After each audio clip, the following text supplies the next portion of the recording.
सहलीची प्रमुख उद्देशिके 3.5 शक्तिपीठांपैकी एक असलेला माहूरगड इतिहास जाणून घेऊ.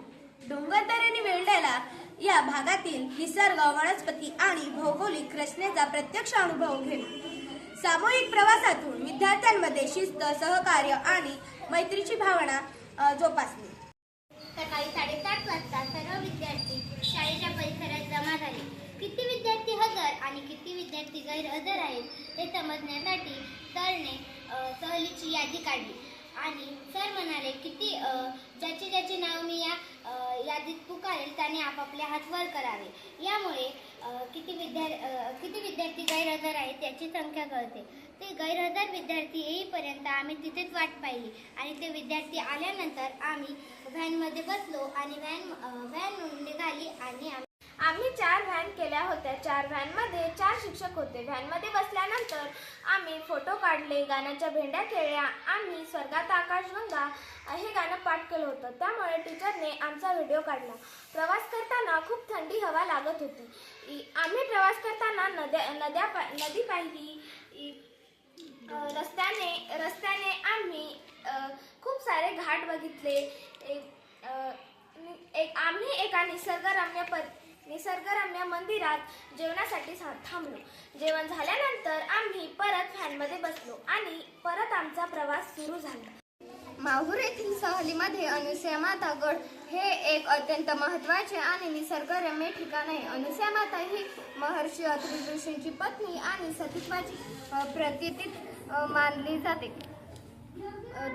पौराणिक कथेनुसार भगवान ब्रह्मा विष्णू आणि महेश यांनी तिची सत्व परीक्षा घेण्यासाठी बालक रूप धारण घेतले होते. याच ठिकाणी माता अनुसूयाने त्यांना पाळण्यात निजवले होते अशी श्रद्धा आहे. म्हणून हे स्थान भगवान दत्तात्रेयांचे जन्मस्थान मानले जाते. हे मंदिर एका स्वतंत्र शिखरावर आहे. या शिखराची समुद्र सपाटीपासून सरासरी उंची 600 ते 700 मीटर म्हणजे सुमारे 1950 ते 2300 दरम्यान आहे.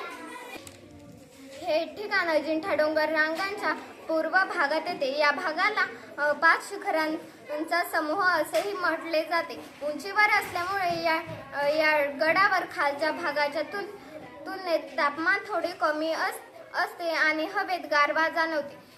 अनुसूया मातेच्या गडावर पोहोचण्यासाठी साधारणपणे 400 ते 450 पायऱ्या चढाव्या लागतात. पायऱ्या चढताना आजूबाजूला माकडांची मोठी फौज असते. बघायला खूप गंमत वाटते.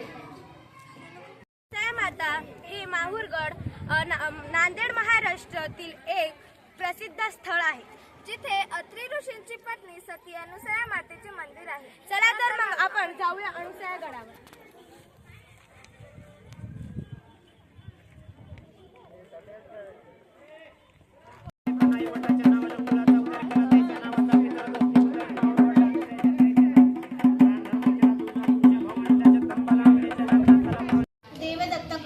ऐतिहासिक दृष्टिकोनातून देवदत्तगड हे महानुभव पंथाचे महाराष्ट्रातील सर्वात महत्त्वाचे आणि पवित्र तीर्थक्षेत्र मानले जाते. 13व्या शतकात चक्रधर स्वामींनी या पंथाची स्थापना केली. असे म्हटले जाते की भगवान श्री चक्रधर स्वामींनी स्वतःच्या ठिकाणी वास्तव्य केले होते, ज्यामुळे या स्थानाला अनन्यसाधारण ऐतिहासिक महत्त्व आहे. गडाची समुद्र सपाटीपासून उंची सुमारे 1445 ते 1640 फूट इतकी आहे. माहूरगड येथील रेणुका माता मंदिर महाराष्ट्रातील 3.5 शक्तिपीठातील एक महान पीठ मानले जाते. असे मानले जाते रेणुका मातेचे मंदिर साधारणतः 800 ते 900 वर्षापूर्वी देवगिरीच्या यादवकालीन राजांनी 13व्या शतकात बांधले आहे. रेणुका माता भगवान परशुराम यांची आई व जमदग्नी ऋषींची पत्नी. गाभाऱ्यातील रेणुका मातेचा तांदळा म्हणजेच की मुखवटा साधारणतः 5 फूट उंच व 4 फूट रुंदी आहे. हा तांदळा सोन्या चांदीच्या दागिन्यांनी बनवलेला असतो. गडावर पोहोचल्यावर थंडगार वारा आणि डोंगर रांगांनी आमचे स्वागत केले. सुरुवातीला आम्ही अणुसया मातेच्या दर्शनासाठी गेलो. दर्शनासाठी जाताना पायऱ्यांवरून होणारा प्रवास थकवणारा असला तरी आजूबाजूच्या माकडांच्या उड्या, पक्ष्यांचा किलबिलाट आणि निसर्गरम्य असे वातावरण यामुळे थकवा जाणवला नाही. आम्ही भरभर पायऱ्या चढलो. नंतर आम्ही रेणुका मातेच्या दर्शनासाठी निघालो. तो पौष महिन्यातला पहिला रविवार होता, त्यामुळे तिथे खूप गर्दी होती. गडावर पोहोचल्यावर तिथलं वातावरण ही खूप छान होतं. नंतर आम्ही बिडा घेतल्या. जसा आम्हाला पायऱ्या चढताना थकवा आला तसा खाली उतरताना थकवा नाही आला. नंतर आम्ही खरेदी करण्यासाठी निघालो. वाटेतच आम्हाला दत्तात्रेयचे मंदिर दिसले. आम्ही दर्शन घेतले आणि काही फोटो काढले. नंतर काही खरेदी केली. कोणी देवाचा फोटो घेत होतं तर कोणी खेळायचं साहित्य घेत होतं. साठी आनंदाची परवरीची जी ठरली. अभ्यासाचा ताण विसरून निसर्गाच्या खुशीत घालवलेले क्षण आपल्याला कायम स्मरणात राहतील. अशा सहलीमुळे शिक्षणाची ओढ अधिक निर्माण होते.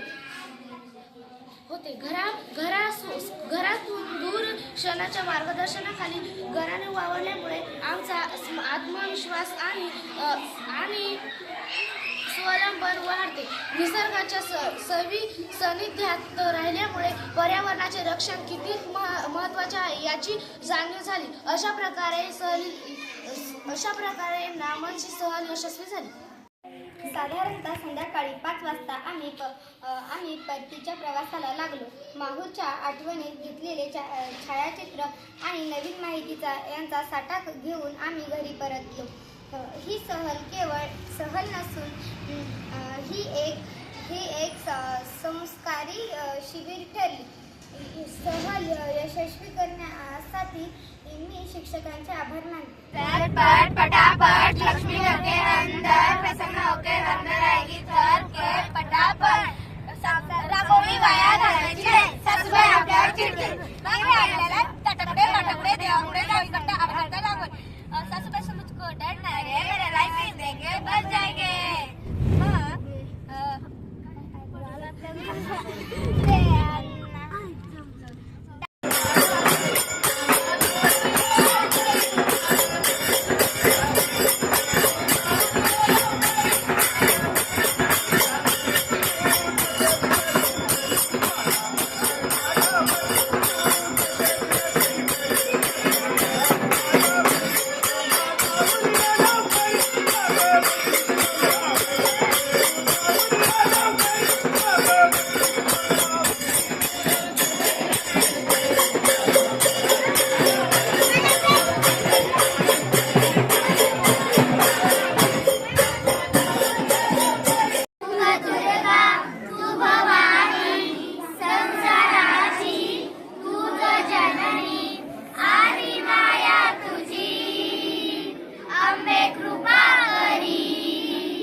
ट्रिपला गेलेलो. तिथे आम्ही फार मजा केली आणि आम्ही काही पायऱ्या चढल्यावर आम्हाला VIP दर्शन मिळाले आणि आमचे दर्शन एकदम छान झाले.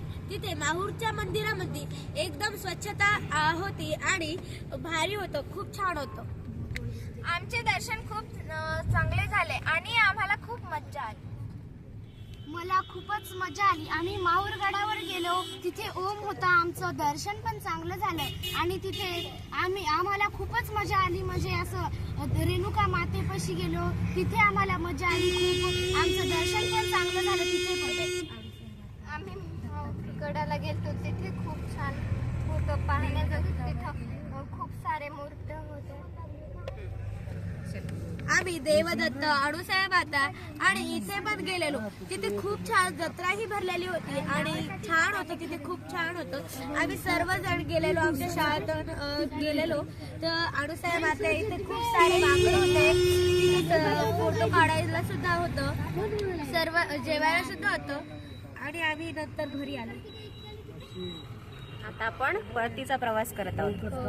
आम्हाला प्रवास करण्यात पण खूपच मजा येत आहे. इथे स्वच्छता पण होती खूप. आम्ही जेवण सुद्धा केले आणि मजा पण आम्हाला आली. आम्ही माहूरगड येथे गेलो होतो. तिथे आम्ही रेणुका मातेच्या मंदिरात, दत्तात्रेयच्या मंदिरात आणि अनुसया मातेच्या मंदिरात गेलो होतो. आम्हाला खूपच मजा आली. आम्ही पायऱ्या चढताना तर खूपच मजा आली. कोणी तर पडू लागला आणि कोणी पळू लागले आणि तिथं खूप चांगली जत्रा भरली होती.